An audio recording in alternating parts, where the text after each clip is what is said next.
Kita selalu melihat kemajuan teknologi yang terlihat begitu nyata dari hari ke hari.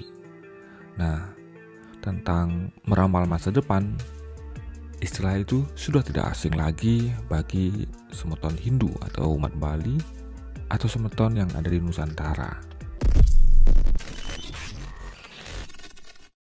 Semeton, ada 5 hipotesis aneh yang mungkin akan terbukti di masa depan.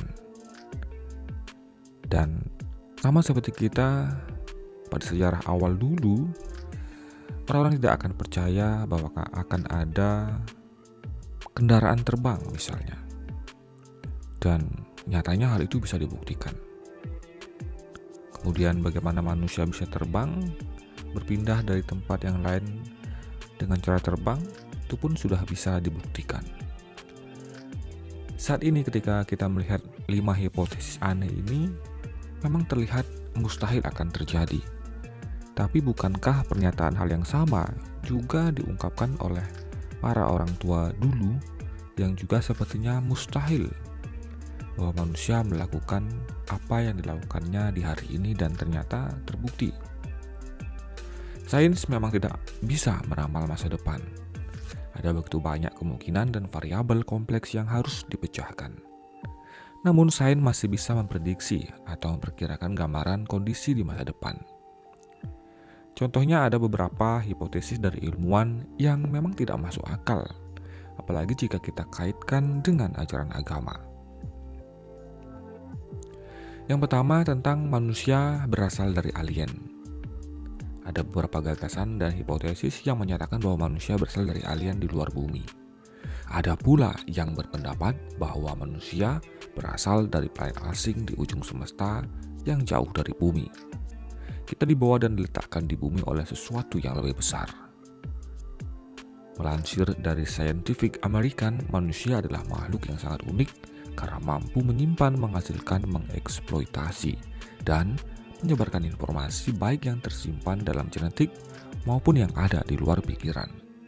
Informasi ini dipercaya berasal dari manusia purba yang berjumpa dengan alien di masa lampau. Tentu saja, kebenaran hipotesis ini sangat sulit dibuktikan. Namun pakar astrobiologi dari Universitas Columbia, Sharp, menambahkan pendapat bahwa manusia tidak bisa lepas dari informasi yang sudah melekat menjadi bagian dari manusia itu sendiri. Yang menjadi pertanyaan, siapa yang menanamkan informasi itu?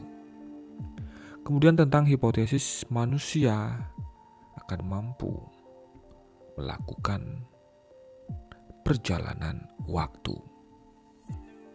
Semeton, bagi Anda penikmat film seperti ini sudah sering kali ditayangkan di TV.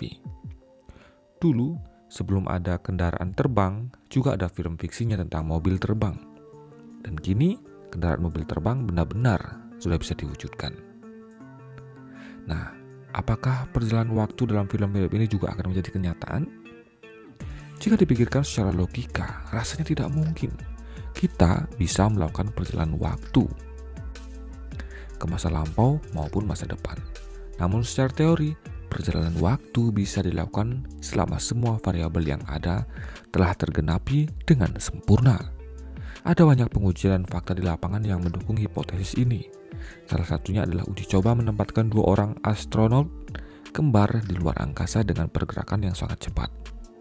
Laman Space menyebutkan bahwa astronot pertama yakni Scott Kelly menghabiskan waktu selama 520 hari di orbit dengan kecepatan 28.000 km per jam. Sementara saudara kembarnya yakni Mark Kelly ditempatkan selama 54 hari. Perbedaan kecepatan waktu ketika mereka berada di luar angkasa telah melebarkan jarak usia keduanya. Awalnya Mark hanya 6 menit lebih tua dari Scott. Setelah uji coba tersebut, usia Mark menjadi 6 menit milidetik lebih tua dari Scott. Meski terlihat sangat kecil, usia keduanya bisa selisih tahun bahkan puluhan tahun apabila uji coba ini dilakukan dengan kecepatan tinggi mendekati kecepatan cahaya, yaitu 300.000 km per detik. Kemudian ada gagasan mengenai adanya multiverse. Perdebatan mengenai ada tidaknya multiverse atau multisemesta masih menjadi topik hangat karena belum ada yang bisa membuktikannya. Namun, beberapa teori dan hipotesis menyatakan bahwa energi yang menyebabkan munculnya gelembung alam semesta bisa saja memunculkan gelembung lainnya. Konsep permodelan semacam ini pernah diungkapkan oleh Matthew Johnson dari Perimeter Associates Faculty.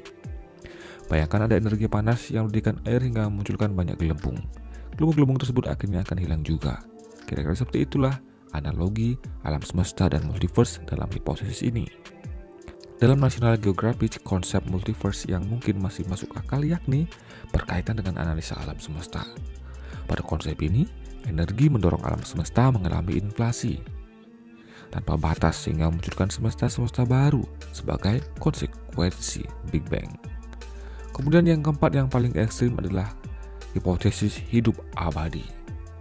Di masa depan, beberapa penyakit mematikan sudah ditemukan penawarannya sehingga manusia diprediksi bisa memiliki harapan hidup yang lebih panjang. Namun, ketika berbicara tentang hidup abadi terdengar tidak masuk akal karena menantang kodrat alam sebagai manusia. Salah satu makhluk hidup yang nyaris abadi adalah Hydra organism, sederhana yang hidup di air.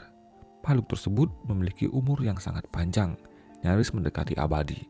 Bisa saja di masa depan ada penelitian yang menggabungkan DNA manusia dan Hydra. Tapi hal tersebut dibantah oleh Profesor Daniel Martinez karena menurutnya tubuh manusia terlalu kompleks. Namun, hidup abadi bisa saja terjadi jika teknologi sudah mencapai titik tercanggihnya seperti yang diulas oleh Life Science. Ada kemungkinan manusia di masa depan dapat menyalin dan memindai otak mereka ke dalam tubuh non-biologis. Memori dan segala data yang ada di otak bisa saja hidup abadi jika dipopeng dalam tubuh yang tidak bisa mati. Kemudian yang kelima ada kecepatan melebihi cahaya. Para ilmuwan menegaskan bahwa tidak ada objek bermassa yang mampu bergerak melebihi kecepatan cahaya. Kecepatan cahaya adalah sekitar 300.000 km per detik. Tentu mustahil bagi benda bermassa untuk bergerak menyamai atau melebihi kecepatan cahaya. Namun ada gagasan yang menyatakan bahwa ada objek yang sanggup bergerak melebihi kecepatan cahaya. Objek subatom bernama tachyon ini menjadi perdebatan karena pembuktiannya dirasa mustahil. Laman Britannica menjelaskan keberadaan partikel ini masih sebatas hipotesis meski perhitungannya dimungkinkan secara fisika. Rasa penasaran kita terhadap alam semesta memang sangat besar. Tak heran jika hipotesis-hipotesis di atas terdengar tidak masuk akal dan di luar nalar. Bagaimana pendapat Anda, Semeton? Silahkan tuliskan pendapat Anda di kolom komentar.